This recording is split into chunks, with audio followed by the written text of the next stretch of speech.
sonra Türk dilin bana müqayisə eləyək. İran türkü. Türkiye türkü, Azerbaycan türkü. İttim. Kayboldum. Azdım. Çıx eşiyə. Çık dışarı. Bas bayra. Dəmpayı. Terlik. Təkərət. Böyük. Şapka. Papaq. Fırıldaq. Dolandırıcı. Fırıldaq. Yer alma.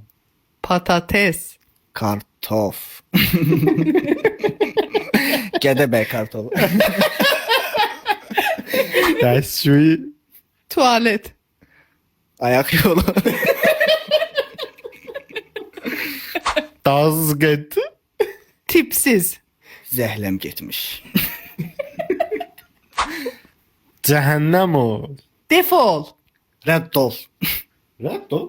Reddol. Hansıydı be? Reddol bizde yaman değil. Reddol yoksa geçme. Buyur geç. Ehtiramla git. Biz de mesela reddol dediğimizde söyleriz ki buyur reddolabilirsiniz. Yani beni geçebilirsin. Niye sizde?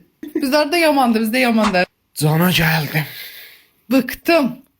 Bezdim. Allah haqqı. Çox vətənbeysinsən. Bitsə çıxıb gedəcəm. Yorduk da odan bezdi.